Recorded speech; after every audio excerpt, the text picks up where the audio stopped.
feel excited. I think it's going to be a lot of fun. It's a little nerve-wracking too because I've never actually covered anything that's been so controversial before, where everyone has an opinion about it. So that will be a big learning experience for me. I think it's an opportunity of a lifetime, and as a journalist, I think it's especially good because it can broaden my opportunities, my perspective, and get to tell a story that needs to be told. Immigration is a really hot topic right now. You know, there's going to be lots of police, there's going to be people, you know, worried about why are we lugging cameras around, we look really young. Some of us, like me, look a little ethnic, so we might get asked for papers, etc. So I mean, there's lots of things to be worried about, but as a journalist, you got to just go out there and, you know, be who you are and get the story no matter what. There's a lot of planning that's involved and a lot of work to do prior to going out there, but I feel like so much of it you can't really plan for or anticipate until you're actually there in the moment.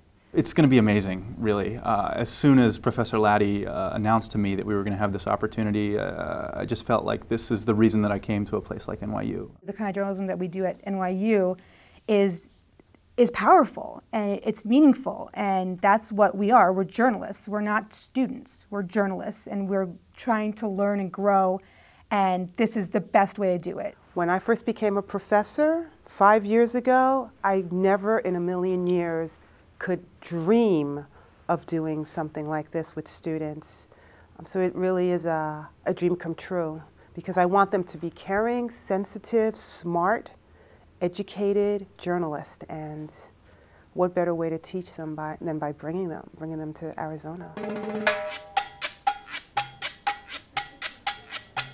This is like how it is on the job, which is something happened, you go, you cover it, you live it, you eat it, you breathe it for 2-3 days, and then you produce.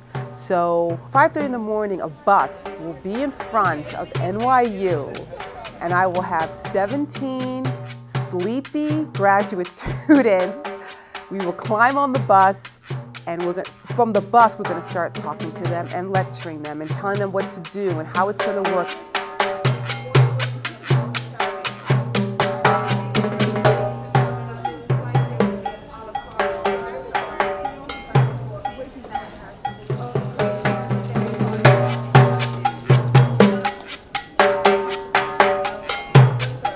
We get to the airport, we wait for our flight, we talk some more.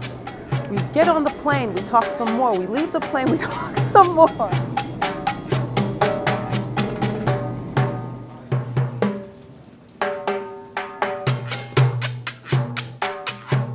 Welcome to Tucson International. Preparing myself mentally for my interview.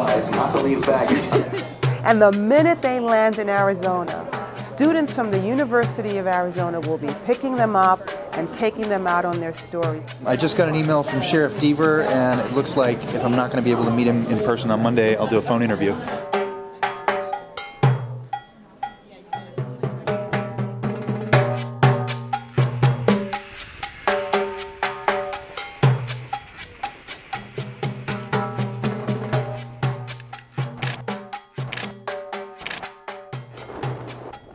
And ranchers for years, especially Arizona ranchers, you know, utilize immigrants on their ranches, and a lot of the traffic that came through, they were good rural people.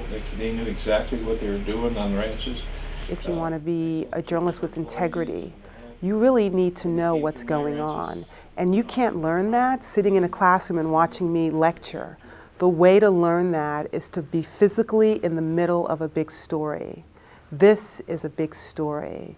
This is a story that what they're doing in Arizona, the new law, the way they feel about Mexicans, about Central Americans, about Latinos, resonates to immigrants from every country, everywhere. My parents are immigrants, so there is a personal connection there. I think the immigrant story is the same regardless of how you come into this country. My parents came through JFK, but their goal was to better their lives, to reach some sort of success that they wouldn't have been able to necessarily back home because of the violence, because of the economy, because of a slew of reasons. And I think that's a driving factor for many of the people that are crossing into the border, that are crossing into the United States. My parents are actually immigrants from Cuba. It's a different, culture, obviously, than Mexicans, but it's still close to home. I think, you know, all their struggles that they faced are the same as some of the Mexicans. It's a little different, but I think it's definitely something that I feel and I'm passionate about, and I think people need to know about their stories. I have seen how the entire debate about who Latinos are in this country has been framed by one issue, the undocumented, when the majority of Latinos in this country came here legally. And it really is upsetting to me as someone who watched her mother struggle through the immigration experience. And I'm only one generation away from a woman who grew up in poverty in the Dominican Republic. And I was given a chance. And it's really painful for me to see how this whole experience with the undocumented has become the only language that's used when it comes to the contributions Latinos have made to this country.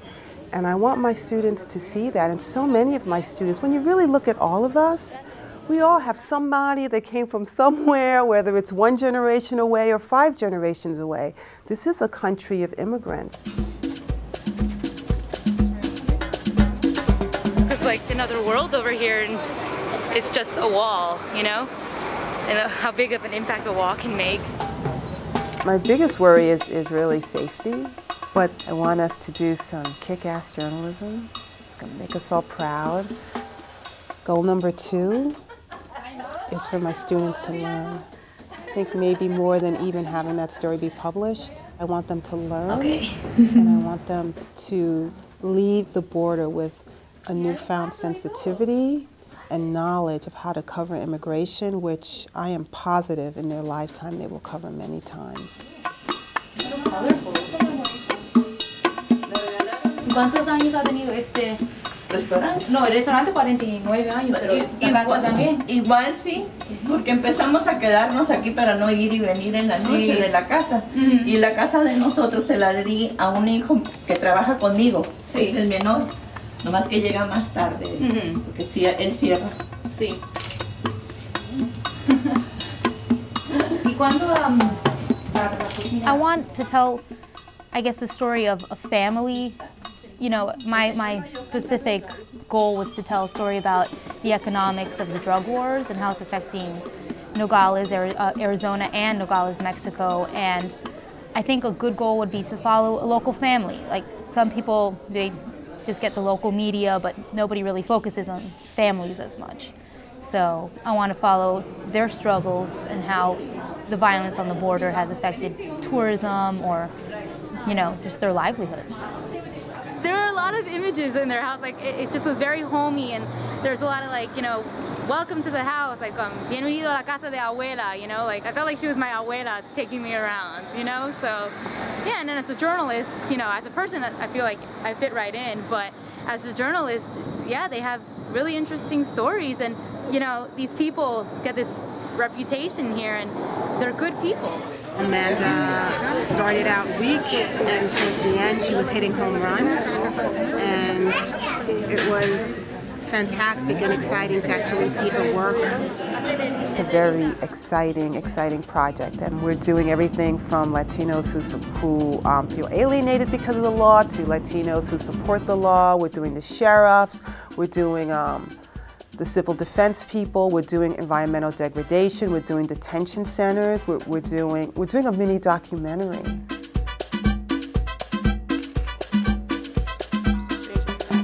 You look wonderful in HD, just so you know.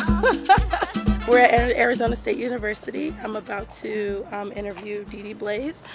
She is the founder of Somos Republicans, and she's going to give my story kind of a contextual base of Republicans that are actually not for SB 1070.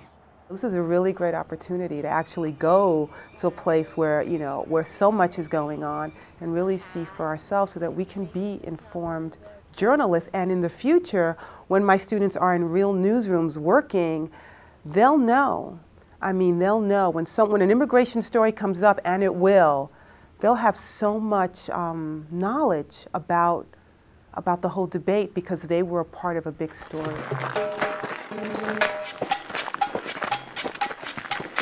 And what they've started to manufacture now over about the last year and a half are black water bottles.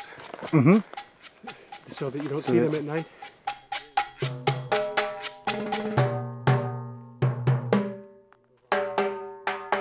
It's clear many migrants are still desperately trying to get into the United States using treacherous trails. We found this one spot where many come to rest, leaving behind different articles like clothing and water bottles.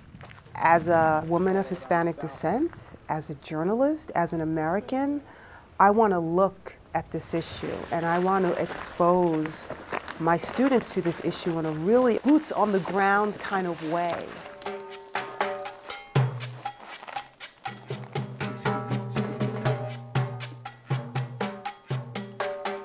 ¿Qué pasó? Me caí 3 veces. It was broad daylight though, and I was walking this trail and I'm trying to film and I'm trying to not fall, and what ends up happening, I fall. And in order to keep myself from falling, I just roll. Roll down the hill. I end up with scrapes all over my leg and a bruised butt and my hand all scraped up. But I was telling Sergio yesterday that my butt and my ego are equally bruised. And as we were leaving, we saw like 9 migrant workers who were trying to come into the United States, and their guide left them, so they actually asked us for help.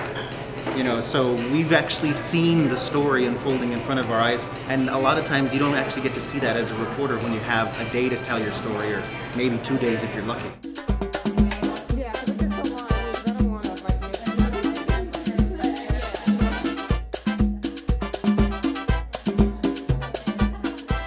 This is going to help me be, noticed by wonderful organizations. I'm trying to get a job in a couple months, so, showing somebody a piece of work like this where I went out, with my professor and did my own work, produced my own piece. I mean, this is going to be phenomenal. When you walk the streets of this city, the thing to look at for the most is nuance, because there's so many little details here. Being a one-woman band is absolutely crazy.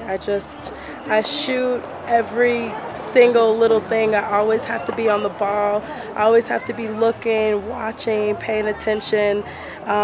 Yesterday I was interviewing somebody I was interviewing and trying to look like a normal person, but I had on headphones and I was asking them questions and I couldn't speak back, and it's just really crazy. It's very hard, but I'm learning everything, so I'm happy.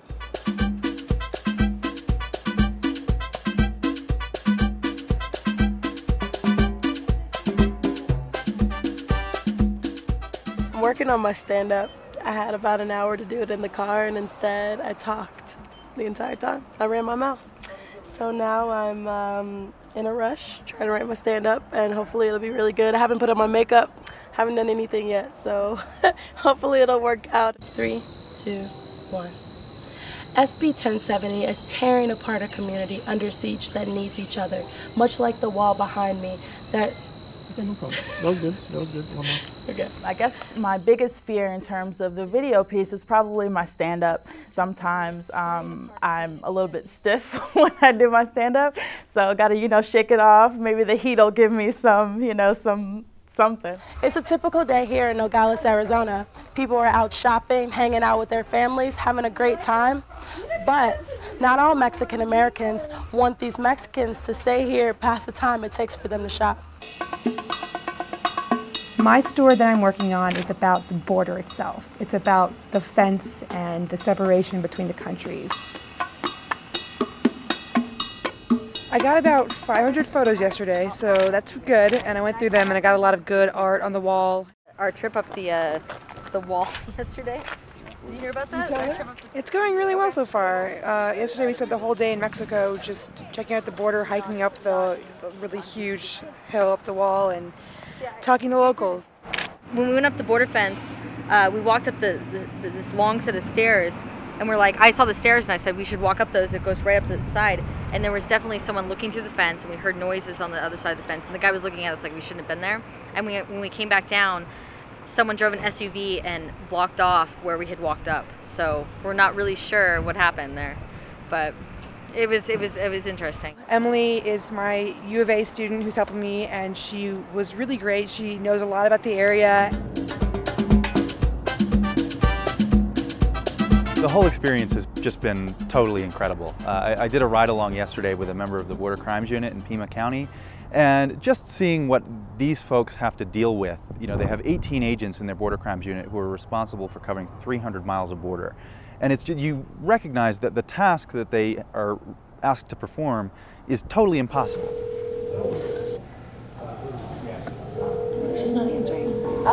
Hola, sí, Denia está?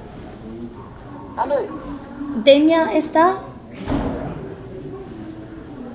No entiendo.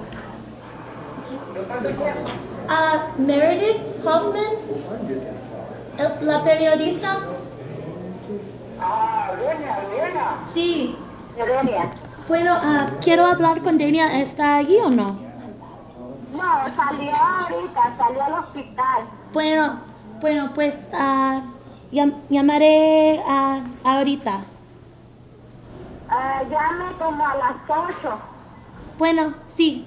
Gracias, adiós. Right after I got off the plane, Valeria came and picked me up and we went to Pima Medical Examiner, which is where they identify all of the bodies that come in of immigrants who've died in the desert. And we went to this giant refrigerator that held these bags of bodies. I was really taken when the medical examiners, Bruce Parks, asked her if she was, you know, are you okay if I open this door? You know, are you gonna be okay? And she said, she was just really, you know, with no hesitation, really firm, and she said, it's okay, I can take it, I'm not gonna faint. And I was in the back standing, and I was kind of wondering, am I gonna be able to take it, you know? And how is it gonna look if you know, I'm older and everything, if I faint over here. And we also went to the cemetery where all of the unidentified immigrants have been buried, and there's not even a headstone. All of these that you're building is like part of your body of experience as a journalist. I've been a member of the National Association of Hispanic Journalists since I was a student at NYU. And I reached out to them, and what we came up with was a program in which 5 freelancers with experience in Latin America or in dealing with the Hispanic community are coming with us. And I've paired students that have really complex stories or who are going to Mexico with these freelancers. I didn't expect to be like having such a close mentorship on this weekend, and I don't know. I don't know how we bonded so quickly. I guess because we've been through a lot of intense things together in the past like 24 hours. This has been a wonderful experience in terms of seeing students fresh out of the gate with big questions about our profession, and at the same time just trying to help them get their story and report their stories from the ground.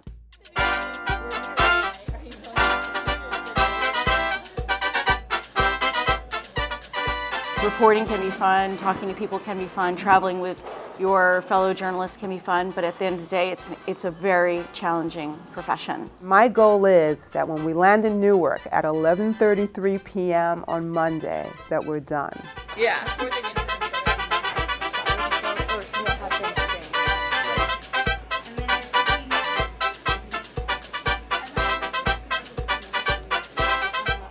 The hectic schedule and staying up late and the stress doesn't really bother me as much because I want it to be good, so I'll stay up until I have to get it done.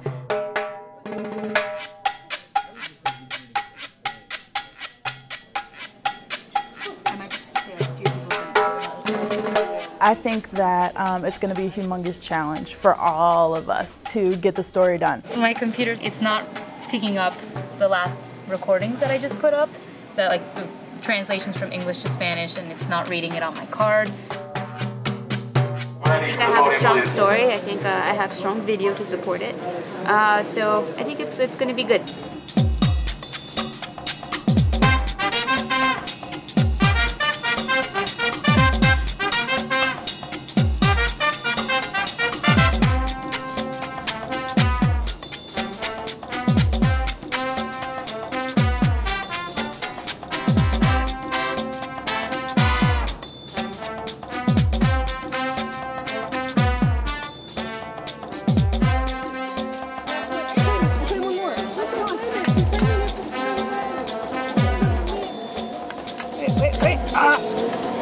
Success.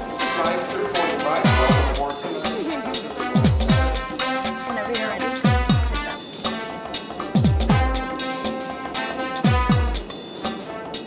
Is it insert or superimpose?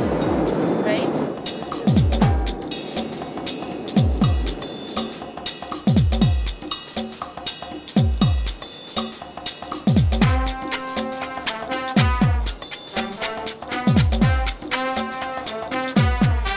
I'm really grateful for the opportunity to do something like this because I know that this is really special.